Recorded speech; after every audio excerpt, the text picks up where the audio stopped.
release that he can't get to.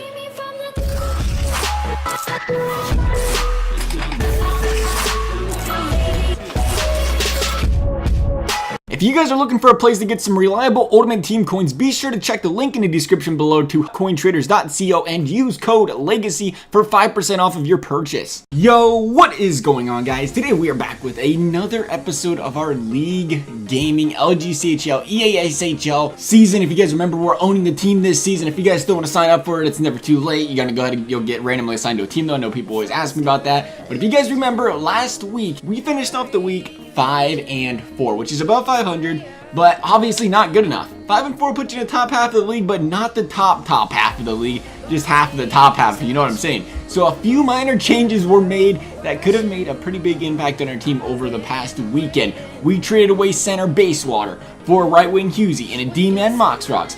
Then we went ahead and moved away TC training camp players for a good training camp D-man, I think here. Then we went ahead and did a D-man swap where we ended up trading a D-man with the Prince George Cougars for Bradman. Then finally, two trades I was very happy about was the additions of Lay One and Only and Dan USA, who we got in trades due to previous trade deals that we made. These were players owed to us because of it, so I'm very happy that we got these two players. And did I say small changes? Yeah, I lied a little bit. Those are some pretty big moves we made there. We'll see how it pans out, though. We'll see how it goes for the week. Sunday's two games featured a 3-2 overtime loss and a 5-3 win over the Seattle Thunderbirds. 3 points on the first night. I guess that's what happens when I'm not playing, right? We actually win games. I'm glad the rest of the team can pick us up because I suck at this game, all right? Monday's first game was a 2-1 victory over the Calgary Hitmen, a very good team who ended up, what, I think 11-4 or something to end the week, so that was a very big win for us. Nice to see us pick up big wins like that. But then it was time for me to play again. Yep, time to go lose some more games. So yeah, here we go for our team. We had the Kamloops Blazers, another very good team, put one of their better lineups out there against us, a division rival, so we had a good big task on our hands here. We had to make something happen, I think. And we did. We jumped out to the early lead here as Green tried to split the D-man, lost the puck, but it didn't matter. Red scooped it up, put it in the back of the net, scored a goal, 1-0 Kelowna. It didn't take long, though, to give away that lead, though, for us. They scored, yeah, that.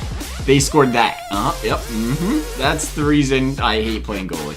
Our goalie couldn't have been in a better position if he tried. Zero reason that shouldn't have been saved. It was just going to be one of those games. You can tell, I mean, stuff like that goes in, it's like, oh, here we go. He had two guys around the puck on this one, too, as well. Somehow the Blazers player in the middle came up with it, hit that 1T, and we're losing. We're losing big time here. Like I said, it was just one of those games. We started to regain some life. Something like this happened where I tried dumping the puck down to yellow, let him carry it in because they was trapping us. And what happens? It bounces off the boards, off of our goalie's pad, and then goes in the back of the net. Like, you just can't write stuff like this up. I mean, it was 6-2 at this point after that. But again, we had life. Alright, I lied. We didn't have any life. I just wanted to show us score that goal right there. We lost this game 7-3. But we had 2 more games tomorrow, and we're currently holding our team down. There's no other way to put it. We're 1-3 on the season, and I think we have like 5 losses on the year, so I think it's about time we start playing a little bit better. We had to play the Prince George Cougars again. Again, division rival, big game. Gotta win those division games. And goals were tough to come by in this one. We would finally score a goal 13 minutes into the second, and look at this. Nope, here we go. Here we go. The goal was waved off. We watched the replay, and it's like, man, is it really goal interference? I mean, come on. Was he ever going to get over for that one time? There's no chance. If you look at red, it's like, did he hit the goalie? I mean, you could argue he bumped him. Did he move him? I don't think so. If you look, he looks like he skated backwards the second he ran into him. I mean, it's not like he went full board into him. He skated backwards once he bumped him barely. I mean, I don't know. It's questionable. And I think that was the difference maker in the game. The opposing goalie did play well. Not an excuse, though. But, man, we all know how big of an impact that first goal of the game has on an NHL game. The way the momentum swings a little bit the other way. And we couldn't get it. Because of that, we ended up yielding a goal. The first goal wouldn't come to us. It'd come to the Cougars. And the second goal would come to them. And we got shut out. For the first time in my LG career, we were shut out offensively. That's unacceptable, pathetic, and I'm pretty salty about it to this day. 6 days later or whatever it is. So, you know what? We had a big game, though, right after it. Had to do something about it. We had to do something. At the time, when we played these guys, the Edmonton Oil Kings, they was the best team in the WHL. They had the most points in the league. We had to go out there and beat them. We're playing them tough teams. We got to win against them tough teams. And once again, here we go. It's looking like another one of those games. Our goalie makes this save. And that auto flailing crap ends up getting a puck tapped into the back of the net by the Kings, and we're losing once again. We had to bounce back. I'm really hoping we do. I mean, 1-0, we get shut out again. We're gonna have a big problem, but thankfully that wasn't the case because we got a 1T across the ice here, and we had a tie game.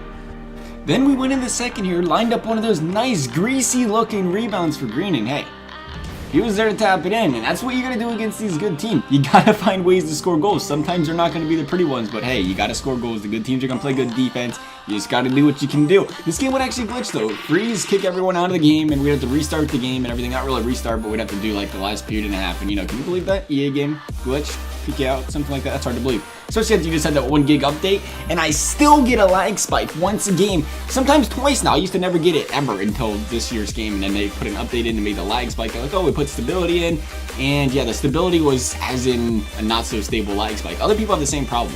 Do they know about it? Does EA know about that? I feel like they should. There's a lot of people that I talked to that have that. Once a game, you just get a lag spike. That's not your connection. That's the game. I looked at it. I was rocking like 1,000 ping from a lag spike and go right back down to 10. Like, oh man, this game's awesome. Anyway, back to the game, right? That's why you're seeing the score as it is. It was 2-1 going in the game, and we didn't end up giving up another goal here. So here we go. We're gonna need 1 goal. It's been a rough week for us. There's one way to right the ship, and that's with a pass to Green on the rush for the goal, for the lead, and for the win.